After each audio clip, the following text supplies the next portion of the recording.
He still remembered her last words. "Promise me, you'll keep living." But he hadn't. Not really. For a year, Ethan had simply existed. He stopped reading, stopped listening to music, stopped going to their favorite places. Every corner of the city reminded him of her, and the pain was unbearable. But today was different. Today, he unfolded the letter, his heart pounding as he read her familiar handwriting. "My love, if you're reading this, it means you've made it through the hardest days. And I am so proud of you. I know you feel alone. But you're not. I'm still here, in the rustling of the leaves, in the whisper of the wind, in the warmth of the sun on your skin. But my love, promise me one thing. Live. Don't let grief steal the life I fell in love with. Love again. Find happiness. Chase your dreams. I won't be sad if you move on. I will be smiling, wherever I am. So go. Love. Live.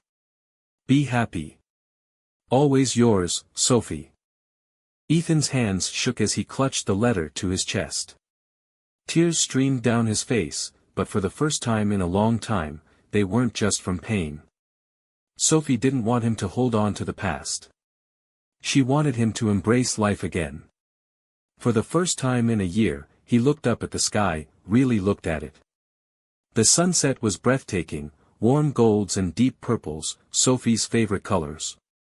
He closed his eyes and whispered, "I promise." 1 year later.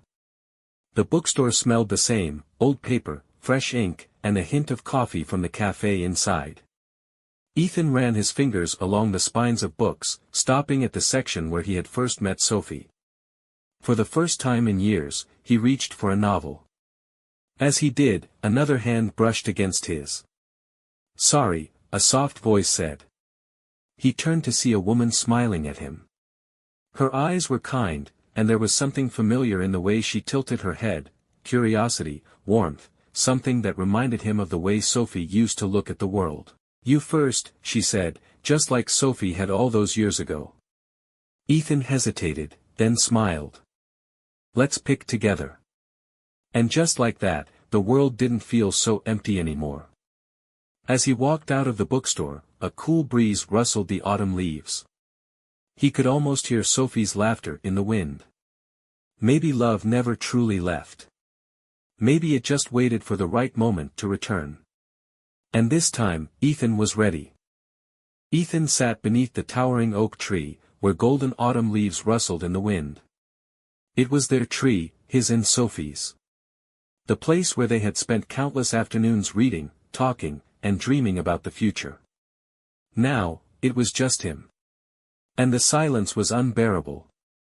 In his hands, he clutched a letter, its edges frayed from being unfolded too many times.